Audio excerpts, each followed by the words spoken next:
Hello friends.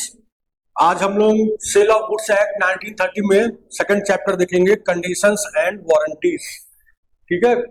बहुत simplified तरीके से डायग्रामेटिक फॉर्म में स्टडी करेंगे, इसको बहुत ही सिंपल बना के पढ़ेंगे। तो सेक्शन 12 में दिया गया है क्या कंडीशन है और क्या वारंटी है।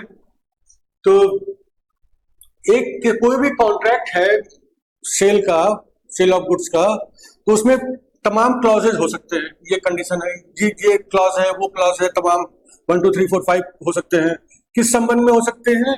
डिलीवरी पीरियड के संबंध में हो सकते हैं, कितने समय में डिलीवरी देनी है, डिलीवरी टाइम एंड प्लेस, किस टाइम देनी है, किस जगह पे देनी है, पेमेंट ऑफ प्राइस, प्राइस का पेमेंट कैसे होगा, कब होगा, मोड ऑफ डिलीवरी किस तरीके से डिलीवर किया जाएगा, इस तरीके, इन सब मैटर्स पे, तमाम और मैटर्स में तमाम क्लॉजेज हो सकते हैं इस कॉन्ट्रैक्ट में, सेल ऑफ गुड्स के। ठीक है। तो ये क्लॉजेज में कुछ क्लॉजेज तो बहुत क्रूशियल होते हैं उस कॉन्ट्रैक्ट के लिए, और दूसरे कुछ क्लॉजेज ऐसे होते हैं कि उतने क्रूशियल या इंपॉर्टेंट नहीं होते। तो जो भी क्लॉजेज है कॉन्ट्रैक्ट में, तो जो गुड्स के संबंध में जो क्लॉजेज है वो या तो कंडीशन होंगे या फिर वारंटी होंगे। ठीक है। जो भी क्लॉजेस कॉन्ट्रैक्ट में दिए गए हैं वो या तो कंडीशन होंगे या वारंटी होंगे। कब कंडीशन होंगे, कब वारंटी होंगे, ये देखते हैं। अगर वो क्लॉज बहुत एसेंशियल है main purpose of the contract के लिए, कॉन्ट्रैक्ट का जो मेन पर्पस है उसके लिए बहुत एसेंशियल है वो क्लॉज, और उसके ब्रीच होने पर दूसरी पार्टी को कॉन्ट्रैक्ट को कैंसिल करने का अधिकार मिल जाता है, तो फिर वो कंडीशन है, वो क्लॉज कंडीशन माना जाएगा। ठीक है। और अगर अगर वो क्लॉज बहुत एसेंशियल नहीं है, केवल कोलैटरल है मेन पर्पस से, जो कॉन्ट्रैक्ट का मेन पर्पस है उसका कोलैटरल है, उससे जुड़ा हुआ है, बहुत एसेंशियल नहीं है, और इसके ब्रीच होने पे, उस क्लॉज के ब्रीच होने पे एग्रीड पार्टी को केवल डैमेजेस क्लेम करने का अधिकार होता है, कॉन्ट्रैक्ट कैंसिल करने का अधिकार नहीं मिलता, तो फिर वो वारंटी है। अच्छा, ये कोई बहुत हार्ड एंड फास्ट रूल नहीं है कि कैसे हम लोग नापे तौले कि ये कौन सा कंडीशन है, कौन सा वारंटी है। ये सर्कमस्टेंसेज ऑफ द केस पे डिपेंड करेगा, कॉन्ट्रैक्ट कैसे बना है उसके ऊपर डिपेंड करेगा। तो ऐसा भी हो सकता है कि अगर कॉन्ट्रैक्ट में ये दिया हुआ है कि ये पर्टिकुलर जो क्लॉज है वो कंडीशन है, लेकिन इवेंचुअली हो सकता है वो वारंटी निकले। ठीक है। तो उसको हम लोग टेस्ट करेंगे पैरामीटर्स पे। अगर वो जरूरी नहीं है कॉन्ट्रैक्ट में अगर लिखा है कि कंडीशन है तो वो कंडीशन ही वो हो सकता है वारंटी निकले। ठीक है। तो हम लोग मतलब इन ऑल ये कह सकते हैं कि जो कंडीशन है वो प्राइमरी इंपॉर्टेंस का है, ज्यादा इंपॉर्टेंस का है, और वारंटी जो होती है वो सेकेंडरी इंपॉर्टेंस का है, कम इंपॉर्टेंस का है। ठीक है। क्योंकि कंडीशन ब्रीच होने पे अग्री पार्टी को अधिकार मिल जाएगा कि वो कॉन्ट्रैक्ट को कैंसिल कर दे, लेकिन वारंटी ब्रीच होने पे एग्री पार्टी को अधिकार नहीं मिलेगा कि वो कॉन्ट्रैक्ट कैंसिल कर दे, उसे केवल डैमेजेस क्लेम करने का अधिकार मिलेगा। तो एक एग्जांपल के थ्रू देखते हैं, बहुत सिंपल फॉर्म में है। ए ने बी से कहा I will buy your car if it gives an average of 20 kilometre पर लीटर। ए ने बी से कहा कि अगर वो तुम्हारी कार 20 किलोमीटर प्रति लीटर का एवरेज देती है तो मैं तुम्हारी बाइक कार खरीदने के लिए तैयार हूँ। बी ने कहा हाँ मेरी कार 20 किलोमीटर पर लीटर का एवरेज देती है। तो फिर सौदा हो गया, बिक्री, उन्होंने परचेज सेल कर लिया। उसके बाद ए को मतलब मालूम पड़ा कि कार केवल 15 किलोमीटर प्रति लीटर का एवरेज देती है।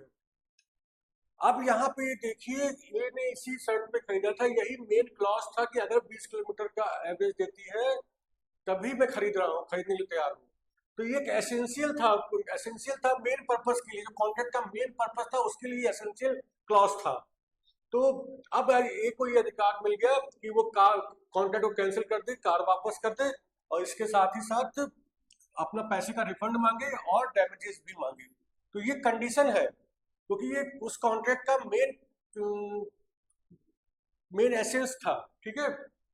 मेन पर्पस था, ये वारंटी नहीं है। अच्छा, इसी एग्जांपल को थोड़ा सा ट्विस्ट कर देते हैं। A tells B I want to buy your car.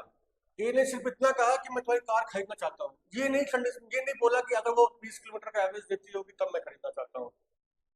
तो बी बेचने के लिए तैयार हो जाता है और ए को बोलता है कि मेरी कार 20 किलोमीटर का एवरेज देती है।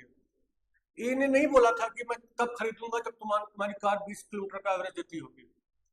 बी तैयार हो गया बेचने के लिए और अपनी तरफ से बोला कि मैं तैयार हूँ बेचने के लिए और मेरी कार 20 किलोमीटर का एवरेज देती है। ठीक है, बाद में ए को मालूम पड़ा खरीदने के बाद कि केवल 15 किलोमीटर का एवरेज देती है। अब इस केस में ये टर्म जो था ना एवरेज वाला, वो कॉन्ट्रैक्ट के फॉर्मेशन के लिए एसेंशियल नहीं था, क्योंकि ए ने ये नहीं कहा था कि अगर 20 का एवरेज देती होगी तभी मैं खरीदूंगा। बी ने अपनी तरफ से बता दिया था, तो ये एसेंशियल नहीं था। तो फिर ये एक वारंटी है। यहाँ पे अब ये कैंसिल नहीं कर सकता कॉन्ट्रैक्ट को, वो केवल डैमेजेस मांग सकता है, क्योंकि ये वारंटी है, ये कंडीशन नहीं है। तो आप देख रहे हैं कि जो 20 किलोमीटर एवरेज वाली बात है, एक केस में ये कंडीशन थी, एक दूसरे केस में ये वारंटी हो गई। तो कॉन्ट्रैक्ट किस तरीके से बना उसको चेक करेंगे।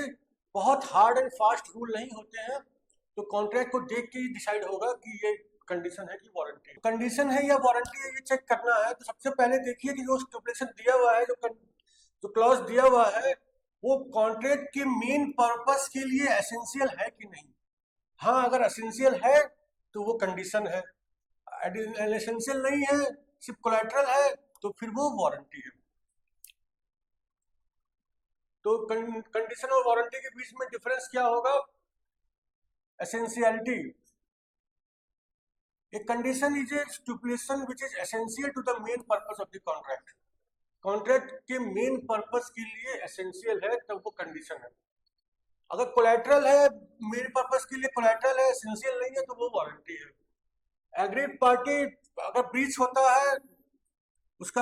है, तो एग्रीड पार्टी कॉन्ट्रैक्ट कैंसिल करके डैमेजेस मांग सकती है और दोनों काम भी कर सकती है। या तो वो चाहे तो पूरा कैंसिल करके अपना पैसा वापस मांगे प्लस डैमेजेस मांगे, या कुछ भी करे, वो केवल डैमेज मांग सकती है, जो इसकी इच्छा हो कर सकती है।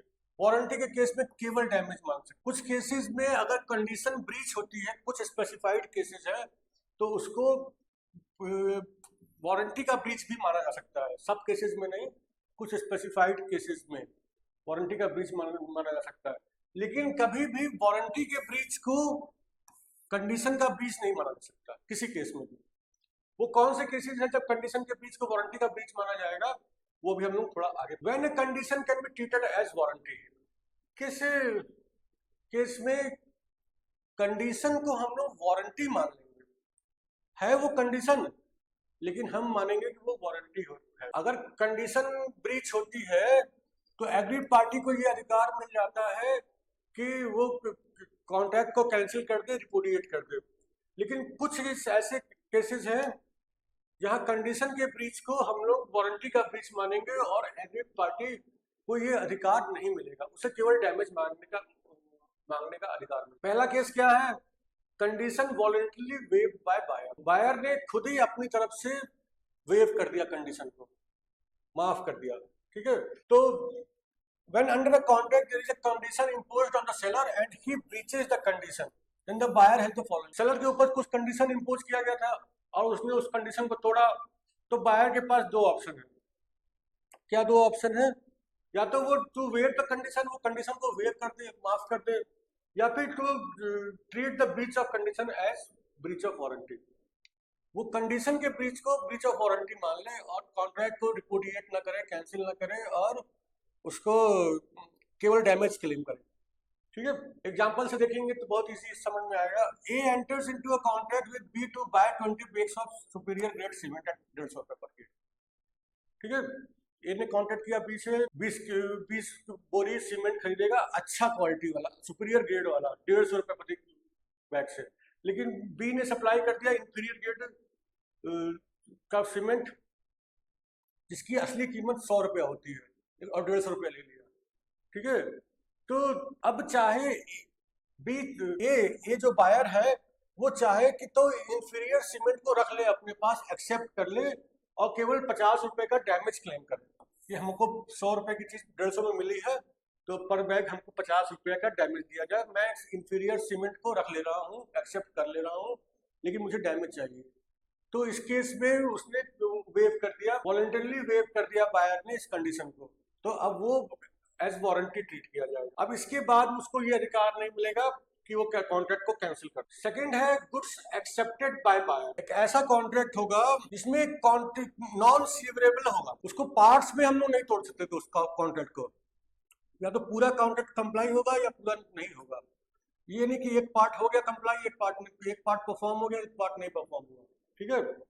और द बायर हैज एक्सेप्टेड इधर एंटायर गुड्स और पार्ट ऑफ, या तो बायर ने सारे गुड्स एक्सेप्ट कर लिए हैं या फिर कुछ कुछ हिस्सा उसका एक्सेप्ट कर लिया। तो अब इस केस में बायर अपना रिपुडिएट करने का अधिकार खो देता। भले ये कंडीशन थी, लेकिन हुआ ये कि कॉन्ट्रैक्ट नॉन सीवरेबल है, मतलब उसको पार्ट्स में ब्रेक नहीं किया जा सकता, और बायर ने या तो पूरे गुड्स से स्वीकार कर लिए हैं, एक्सेप्ट कर लिए हैं, या कुछ हिस्सा उसका स्वीकार कर लिया है। तो अब कॉन्ट्रैक्ट को रिपुडिएट करना, कैंसिल करना उसके अधिकार में नहीं। इस केस में जो कंडीशन थी वो अब वारंटी मानी जाएगी, अब बायर केवल डैमेज मांग। देखिए इसमें जो है स्वीकार करना बहुत इंपॉर्टेंट शब्द लिखा हुआ है, एक्सेप्टेंस। तो एक्सेप्टेंस कब होती है? एक्सेप्टेंस हम लोग देखेंगे सेक्शन 42 के माध्यम से। केवल डिलीवरी हमने ले लिया, बायर ने डिलीवरी ले लिया, तो वो एक्सेप्टेंस नहीं हो जाती है, ठीक है। बायर गुड्स एक्सेप्ट कर लेता है किन केसेस में? ये माना जाएगा कि बायर ने गुड्स को एक्सेप्ट कर लिया है इन फॉलोइंग केसेस में। He specifically intimates the seller that he has accepted the goods. पहला, या तो वो खुद प्रत्यक्ष बता दे सेलर को कि मैंने गुड्स एक्सेप्ट कर लिए, तो वो एक्सेप्टेंस मानी जाएगी कि उसने गुड्स एक्सेप्ट कर लिया। अगर गुड्स की डिलीवरी उसको मिल गई है बायर को, और उसके बाद बायर ने कुछ ऐसा किया जिससे सेलर की ओनरशिप अफेक्ट हो गई, ठीक है, तो भी माना जाएगा कि उसने गुड्स एक्सेप्ट कर लिया। कैसे हो सकती है सेलर की ओनरशिप? या तो उसने कंज्यूम कर लिया, हायरिंग पे लगा दिया, मॉर्गेज कर दिया, इस्तेमाल कर लिया, प्लेज कर दिया, उस पर कुछ मार्क्स लगा दिए, इस टाइप का कुछ काम कर दिया, तो इससे सेलर की ओनरशिप अफेक्ट हो गई। तो ऐसे भी ये भी माना जाएगा कि उसने गुड्स एक्सेप्ट। अगर कुछ एक रीजनेबल टाइम बीत गया है, डिलीवरी उसको मिल गई बायर को, और एक रीजनेबल टाइम बीत गया है, और उसने सेलर को ये इंटीमेट नहीं किया है कि उसने गुड्स को रिजेक्ट कर दिया है, तो भी माना जाएगा कि गुड्स उसने बायर ने कि हम इंटीमेट कर दिया सेलर को कि उसने गुड्स रिजेक्ट कर दिए, एक्सेप्ट नहीं किए, रिजेक्ट कर दिए। बायर ने इंटीमेट कर दिया सेलर को कि उसने गुड्स रिजेक्ट कर दिए, ठीक है। तो इसका मतलब ये जरूरी नहीं है कि वो गुड्स को वापस भी डिलीवर कर दे, वापस सेलर को पास भेज दे, ठीक है। तो रिजेक्ट कर दिया है, ये इंटीमेट कर दिया सेलर को, इतना पर्याप्त है, उसको वापस पहुंचवाना कंपलसरी नहीं है। एक थर्ड है, लास्ट पॉइंट है इसमें, excused by law, section 13 subsection 3। तो फिर इसमें लिखा है, nothing in this section shall affect the case of any condition or warranty fulfilment of which is excused by law by reason of impossibility or otherwise. अगर कोई condition या warranty कानून के द्वारा वेव कर दी गई है, क्यों वेव कर दी गई है? क्योंकि उसकी परफॉर्मेंस इम्पॉसिबल है, या फिर कोई अन्य रीजन है जिसकी उसकी परफॉर्मेंस नहीं हो सकती है, तो फिर जो पार्टीज है उनको वो कंडीशन या वारंटी परफॉर्म नहीं करनी होगी, ठीक है। तो अब यही चीज डायग्राम के माध्यम से भी दिया हुआ है। Breach of condition is treated as breach of warranty. Voluntarily waiver by buyer of goods, acceptance of goods by buyer. तीन तरीके हैं जब वो बायर गुड्स को एक्सेप्टेड माना जाएगा। अच्छा, कंडीशंस में दो तरीके की कंडीशंस हो सकती हैं, एक एक्सप्रेस कंडीशन, एक इम्प्लाइड कंडीशन। एक्सप्रेस कंडीशन तो बहुत सिंपल है, पार्टीज एक्सप्रेसली एग्री करें कुछ कंडीशन पे कॉन्ट्रैक्ट के समय, तो वो एक्सप्रेस कंडीशन है, वो कॉन्ट्रैक्ट में एक्सप्रेसली लिखा हुआ होगा, ठीक है। और इम्प्लॉइड कंडीशन क्या होती है? इम्प्लॉइड कंडीशंस वो होती हैं जो लॉ प्रिज्यूम करता है, लॉ प्रिज्यूम करता है कि वो कॉन्ट्रैक्ट में प्रेजेंट है, वो उसमें लिखा हुआ नहीं है, लेकिन वो लॉ प्रिज्यूम करता है कि ये कॉन्ट्रैक्ट में प्रेजेंट है। हालांकि इम्प्लॉइड कंडीशन को ओवररूल किया जा सकता है, लॉ भले ही प्रिज्यूम कर रहा है, लेकिन अगर एक्सप्रेसली एक एग्रीमेंट बना लिया जाए कि ये इम्प्लॉइड कंडीशन नहीं रहेगी, तो उसको ओवररूल कर सकते हैं। लेकिन अगर ऐसा नहीं है तो वो कुछ केसेस में लॉ प्रिज्यूम करता है कि ये इम्प्लाइड कंडीशन इसके अंदर है। ठीक है, तो कौन से केसेस हैं जब लॉ प्रिज्यूम करता है इम्प्लाइड कंडीशन? टोटल 6 केसेस हैं, सॉरी 7 केसेस हैं। तो उसमें लॉ प्रिज्यूम करता है कि ये इम्प्लाइड कंडीशन है। वन बाय वन देखते हैं।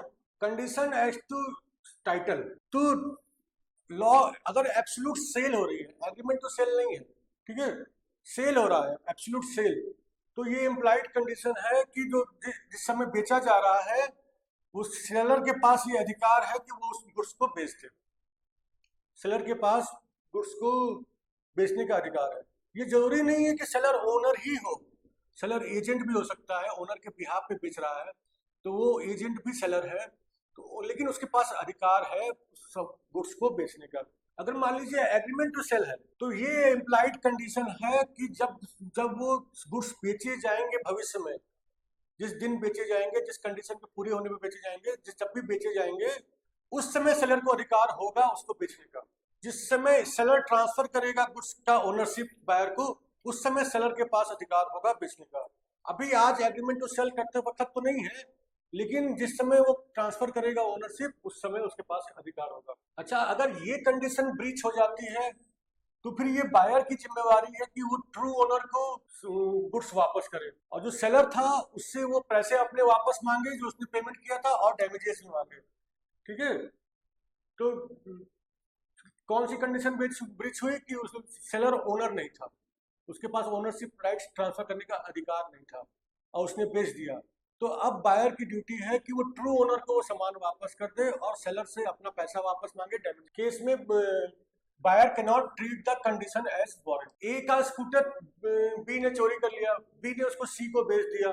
आप कुछ दिन यूज करने के बाद सी को मालूम पड़ा कि ए असली मालिक है उसका, तो अब सी की जो ड्यूटी है वो स्कूटर ए को वापस कर दे और उससे रिफंड मांगे, बी से अपना रिफंड मांगे और जो भी डैमेजेस है वो मांगे। सेकेंड है condition in a sale by description. कभी कभी होता है ना कि गुड्स दिखाए नहीं गया, डिस्क्रिप्शन दिया गया केवल कि ये ऐसा है वैसा है, उसके बेस पे सेल परचेज हो गई। ठीक है, where there is a contract for sale of goods by description, there is an implied condition that the goods shall correspond with the description। तो ये इम्प्लाइड कंडीशन है उस केस में कि जो गुड्स एक्चुअल में डिलीवर किए जाएंगे, ट्रांसफर किए जाएंगे, वो डिस्क्रिप्शन से मैच करें। ठीक है, किस टाइप का डिस्क्रिप्शन हो सकता है? डिस्क्रिप्शन क्वालिटी के बारे में हो सकता है, ब्रांड के बारे में हो सकता है, ट्रेडमार्क वगैरह कुछ कुछ किसी के बारे में हो सकता है। एग्जांपल देख लीजिए, ए ने बी के साथ कॉन्ट्रैक्ट किया 10 जूसर सप्लाई करने के लिए फिलिप्स ब्रांड का, ठीक है, लेकिन उसने सप्लाई कर दिया किसी दूसरे ब्रांड का, तो फिर अच्छा ये एक पर्टिकुलर मॉडल का सप्लाई करने के लिए हुआ था और दिखाया नहीं गया था, केवल डिस्क्रिप्शन दिया गया था कि फिलिप्स का देंगे और इस ये वाला मॉडल देंगे, तो लेकिन एक्चुअल में दे दिया दूसरा वाला।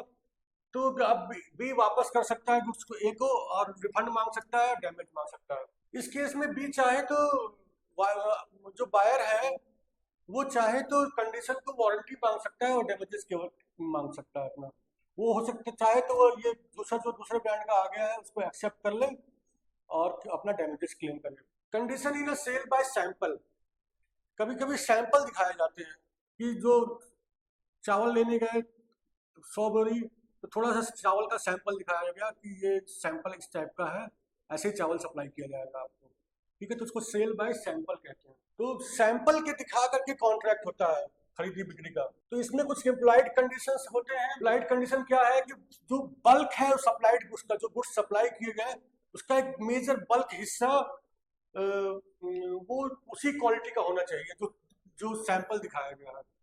ठीक है, बायर को ये अपॉर्चुनिटी मिलनी चाहिए कि वो उस बल्क को सैंपल से कंपेयर करें। ठीक है, the goods should not possess any defect which could not be detected from a reasonable examination of the sample. जो गुड्स सप्लाई किए गए उसमें ऐसा कोई डिफेक्ट नहीं होना चाहिए जो सैंपल को एग्जामिन करके रीजनेबली एग्जामिन करके पकड़ा जा सके। ठीक है, तो it applies if such a defect makes the good unmerchantable. अगर उसकी डिफेक्ट की वजह से गुड खरीद बिक्री के लायक नहीं रह गया तब ये अप्लाई होगा। अच्छा एग्जांपल देख लेते हैं, ज्यादा क्लियर हो जाएगा। A entered into a contract with B to sell 20 bags of wheat of good quality. A ने बी के संग कॉन्ट्रैक्ट किया कि 20 बोरी गेहूं देगा अच्छी क्वालिटी का और उसका सैंपल दिखाया, ठीक है। ए ने पुअर क्वालिटी का सप्लाई कर दिया और जो बल्क है वो सैंपल से मैच नहीं कर रहा था क्वालिटी में, तो अब बी को ये अधिकार मिल जाता है कि वो कॉन्ट्रैक्ट को कैंसिल कर दे, रिसाइन कर दे और अपना रिफंड मांगे, प्राइस का भी डन। फोर्थ देख लेते हैं। फोर्थ है इम्प्लाइड कंडीशन में condition in a sale by sample as well as by description. कभी कभी ऐसा हो सकता है कि सैंपल भी दिखाया गया और डिस्क्रिप्शन भी दिया गया साथ ही साथ, ठीक है। सेलर जो है गुड्स का सैंपल एक दिखाया और अपनी तरफ से कुछ डिस्क्रिप्शन दिया कि ये ऐसा है वैसा है, ये क्वालिटी है वो क्वालिटी है, ठीक है। There is an implied condition that the bulk of the supplied goods shall correspond with the sample and also with the description. अब इस केस में इम्प्लाइड कंडीशन है कि जो बल्क ऑफ द गुड्स है वो सैंपल से भी मैच करे और डिस्क्रिप्शन से भी मैच करे, ठीक है। अगर केवल एक चीज से मैच कर रहा है तो वो सफिशिएंट नहीं है, सैंपल से भी मैच करना चाहिए, डिस्क्रिप्शन से भी मैच। अगर कोई एक चीज भी मिसमैच है तो बायर को ये अधिकार मिल जाएगा कि कॉन्ट्रैक्ट को रिसाइन कर दे, कैंसिल कर दे और अपना रिफंड मांगे और डैमेजेस भी साथ में मांगे। अच्छा, ए ने बी को कुछ सैंपल दिखाया तो दाल का और उसको बताया कि ये पॉलिश की हुई दाल है, ठीक है। उसके बाद सप्लाई कर दिया तो वही सेम दाल थी लेकिन वो पॉलिश नहीं थी। उसको बताया गया था कि पॉलिश है ये, लेकिन वो पॉलिश नहीं थी, बाद में मालूम पड़ा। अब ये बी के पास ये अधिकार है कि कॉन्ट्रैक्ट को कैंसिल कर दे क्योंकि केवल सैंपल से मैच कर रहा है, डिस्क्रिप्शन से match. Condition relating to quality और फिटनेस, क्वालिटी और फिटनेस के संबंध में जो कंडीशन है वो भी इम्प्लाइड कंडीशन है। देखिए, किसी भी सेल ऑफ कॉन्ट्रैक्ट में कोई इम्प्लाइड कंडीशन नहीं होती है या वारंटी नहीं होती है किस संबंध में, क्वालिटी और फिटनेस के संबंध। Quality and fitness for any particular purpose, ये सामान इस पर्पस के लिए फिट है, ऐसी कोई इम्प्लाइड कंडीशन या वारंटी नहीं होती है।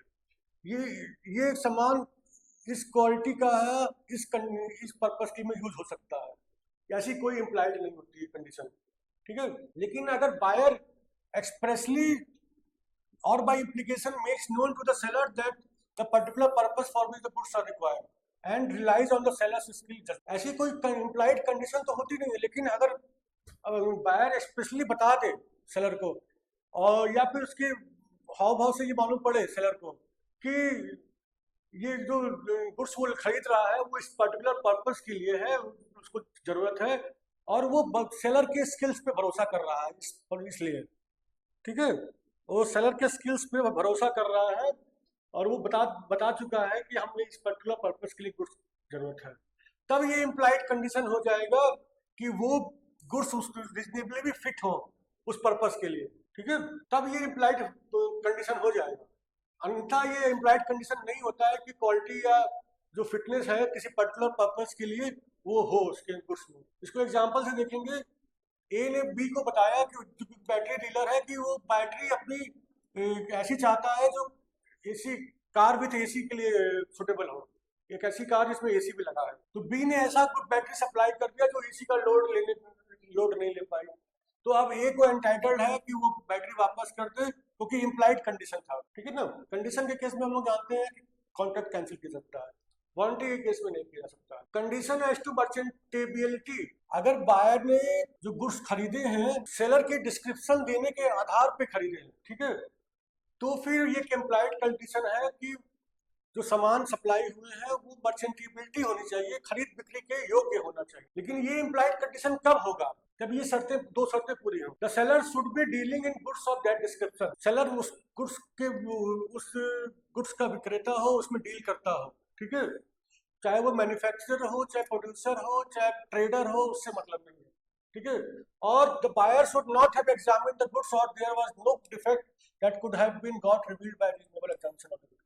और दूसरी बात, बायर या तो एग्जामिन नहीं किया है गुड्स को और या फिर कोई ऐसा डिफेक्ट है जो रीजनेबल एग्जामिनेशन से वो क्लियर नहीं हो सकता है, ठीक है। तो अगर ये दो कंडीशन पूरी होती है तो फिर इस केस में ये इम्प्लाइड कंडीशन है।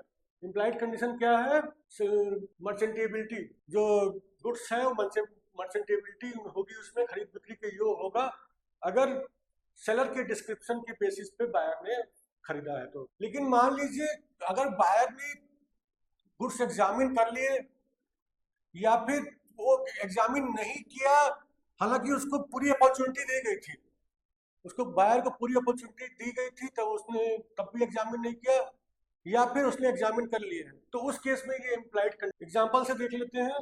ए entered into a contract with B for purchasing 100 metres of cloth, 100 metre cloth के लिए खरीदने के लिए ए ने कॉन्ट्रैक्ट किया, बी ने कोई अपॉर्चुनिटी नहीं दी उसको गुड्स खरीदने, और सीधा उसके ए के गोदाम में डिलीवर करा दिया।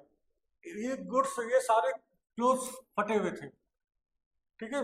अब ए के पास ये अधिकार आ गया है, क्योंकि ये इम्प्लाइड कंडीशन है, वो साइंड द कॉन्ट्रैक्ट, क्योंकि वो मर्चेंटेबिलिटी कंडीशन में नहीं थे, मर्चेंटेबल नहीं थे, खरीद बिक्री के योग में थे, और ए को कोई अपॉर्चुनिटी नहीं दी गई उसको गुड्स को एग्जामिन करने के लिए डिलीवरी से पहले, तो ये कंडीशन फुलफिल हो रही है, the buyer should not have examine, तो ये इम्प्लाइड कंडीशन है, इसलिए अब कॉन्ट्रैक्ट को condition as to wholesomeness, last है इसमें, wholesome means that goods only eatables are not only free from defect and are merchantable but also fit for human consumption.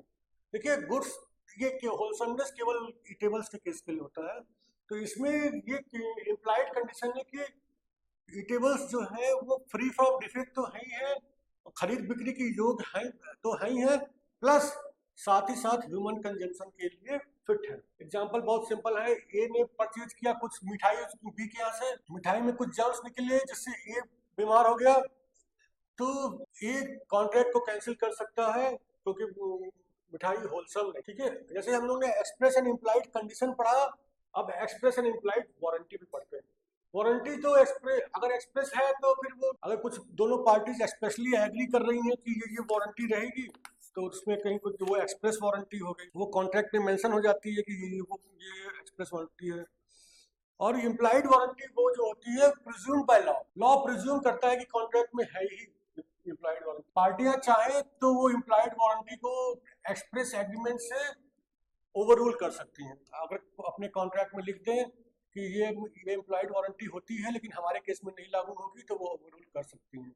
अगर ऐसा कुछ नहीं लिखा है, ऐसा कुछ एग्री नहीं किया गया है, तो फिर वो इम्प्लाइड वारंटी है, ठीक है।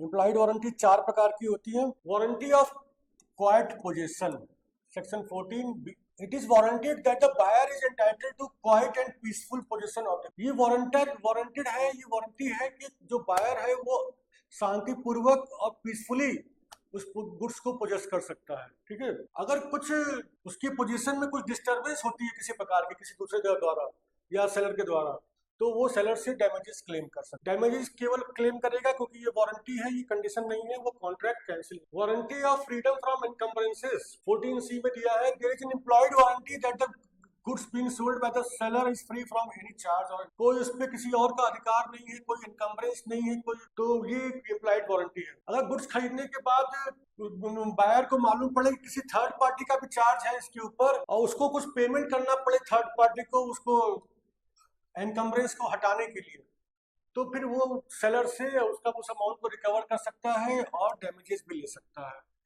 लेकिन अगर वो पेमेंट ना करना पड़े उसको, थर्ड पार्टी को कुछ भी, ठीक है, तो फिर वो डैमेज, वो कुछ नहीं ले सकता सेलर से, डैमेजेस भी नहीं मांग सकता। अगर उस जिस समय परचेज किया था उसने, बायर ने, उस समय उसको परचेज करते समय ये इनकम्बरेंस के विषय में मालूम था, तब वो डैमेजेस भी नहीं मांग सकते। ए ने एक सेकंड हैंड कार खरीदी बी से, बाद में उसको मालूम पड़ा कि बैंक लोन बकाया था उस कार पे, और बैंक कार हाइपोथेकेटेड थी बैंक के फेवर में, तो उसको ए को पेमेंट करना पड़ गया बैंक लोन उस कार का है वो फ्री कराने के लिए, तो अब इस केस में ये मुकदमा कर सकता है ब्रीच ऑफ वारंटी के लिए, और क्लेम कर सकता है जो उसने बैंक को पेमेंट किया और डैमेज, ठीक है।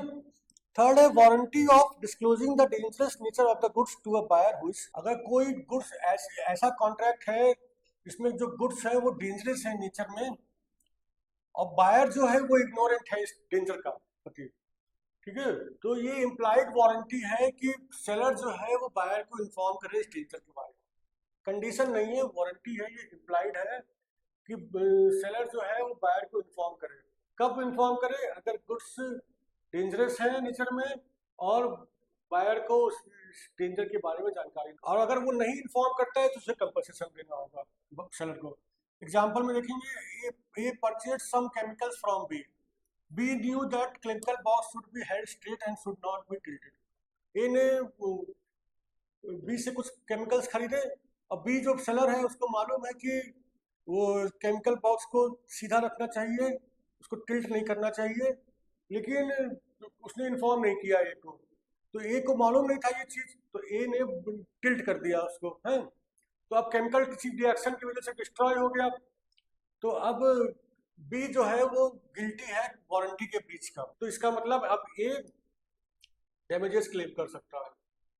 वारंटी एज टू क्वालिटी और fitness for usage of trade, warranty as to quality और fitness by usage of trade. अगर उस व्यापार में, उस प्रकार के व्यापार में अगर ये परंपरा है कि उसका क्वालिटी और फिटनेस डिस्क्लोज किया जाए, किस किस पर्पस से, एक पर्टिकुलर पर्पस के लिए, कि ये गुड्स जो है इस पर्टिकुलर पर्पस के लिए फिट है, ठीक है, इस क्वालिटी के हैं, तो अगर ये परंपरा है उस व्यापार में, तो फिर ये सेलर की को डिस्क्लोज करना होगा सेल के समय। ये इम्प्लाइड वारंटी है। ए ने बी को एक मोटर सेल की, इस व्यापार में ये परंपरा है कि ये बताया जाए कि ये वाली मोटर 300 वोल्ट के ऊपर की वोल्टेज नहीं बर्दाश्त कर पाएगी, लेकिन उसने नहीं बताया, ये ने नहीं बताया। अगर वो 300 वोल्ट से ऊपर वोल्टेज आया और वो डैमेज हो गई, तो फिर ब्रीच ऑफ वारंटी के लिए वो डैमेजेस क्लेम कर सकता है। ये हो गया इम्प्लाइड वारंटी। अब एक और टॉपिक है कैविएट एम्प्टर, ठीक है। डॉक्ट्रिन ऑफ कैविएट एम्प्टर है, एक लैटिन टर्म है, इसका मतलब होता है let the buyer beware.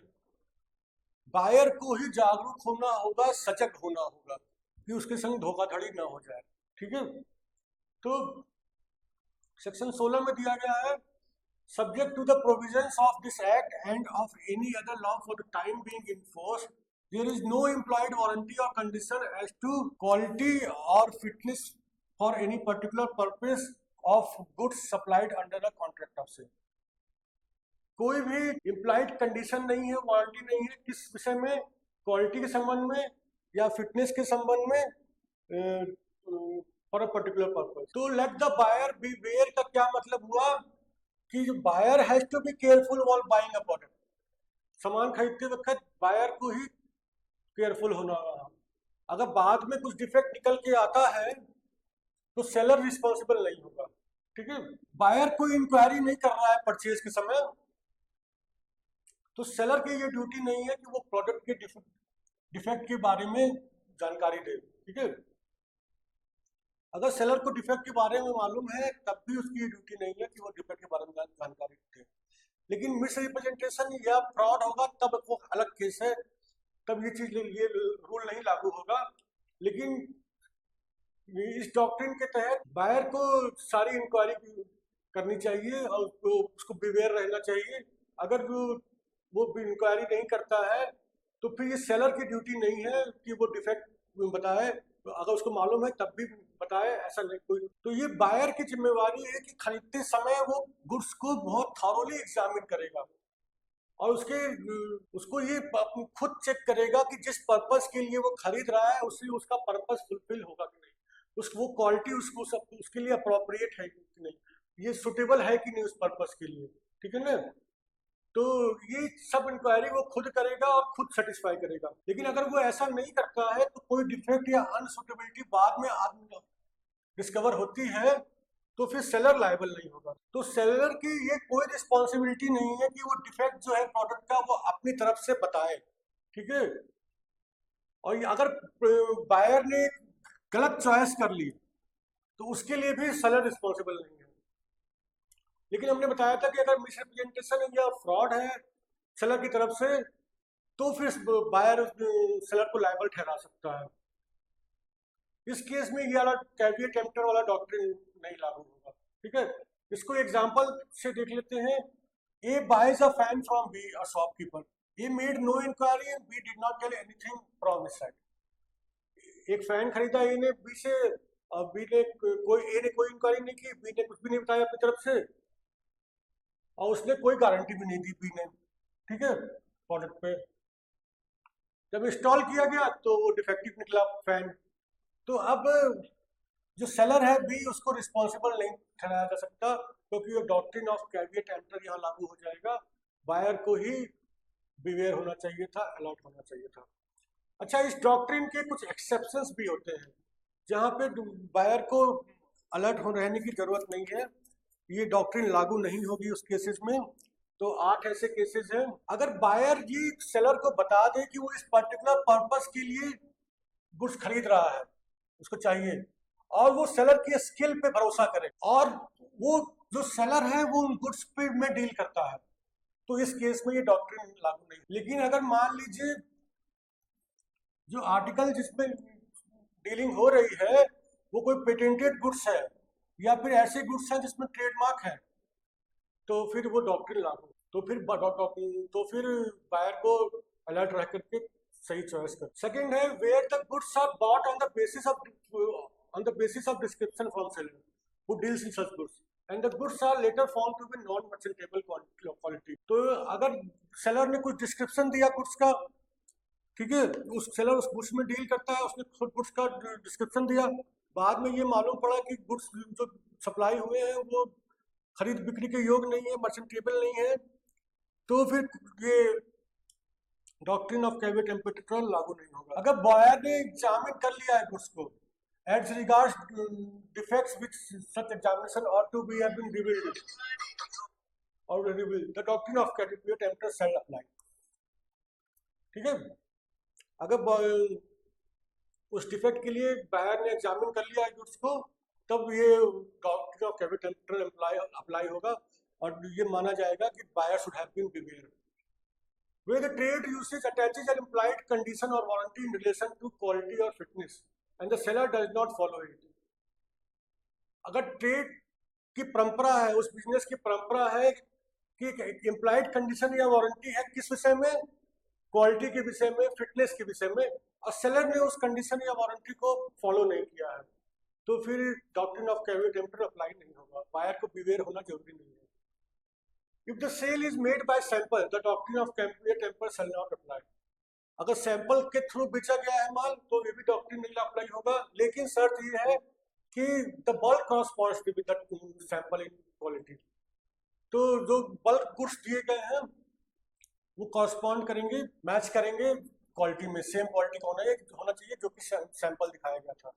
The buyer was given a reasonable opportunity to compare the bulk with sample. Buyer को रीजनेबल अपॉर्चुनिटी दी गई थी कि बल्क को वो सैंपल से कंपेयर करें।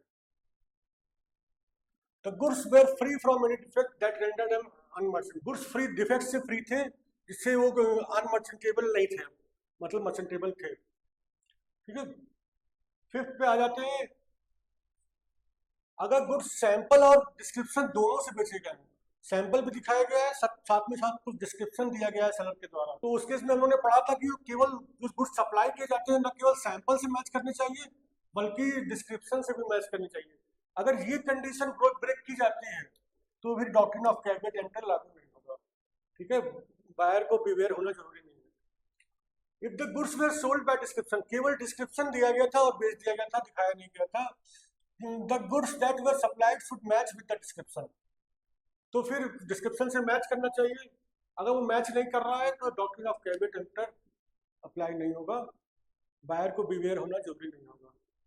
ठीक है, if the seller makes a misrepresentation and buyer relies on it, तो अगर सेलर ने कुछ मिसरिप्रेजेंटेशन कर दिया, कुछ गलत जानकारी दे दी है, तो उसके प्रोडक्ट के विषय में कुछ गलत जानकारी दे दी, तो फिर और बायर ने उस पर भरोसा कर लिया, तो भी doctrine of caveat emptor apply नहीं होगा, और ऐसे केस में कॉन्ट्रैक्ट वायडेबल। अगर सेलर कोई फ्रॉड कर रहा है, कैसे फ्रॉड कर रहा है, कोई झूठा जानकारी दे रहा है, फॉल्स रिप्रेजेंटेशन दे रहा है, या फिर actively concealing a defect in the product so that buyers could not detect it, या फिर जानबूझ के उसमें से कुछ डिफेक्ट को छुपा रहा है, उस प्रोडक्ट में कोई डिफेक्ट है वो जानबूझ के छुपा रहा है एक्टिवली, ताकि बायर उसको उस डिफेक्ट को पकड़ ना पाए, तो फिर इस केस में डॉक्ट्रिन ऑफ कैविएट एम्पटर लागू नहीं होगा, और ये कॉन्ट्रैक्ट वॉइडेबल भी होगा बायर के ऑप्शन पे। ठीक है फ्रेंड्स, होप आपको समझ में आया होगा। Thank you.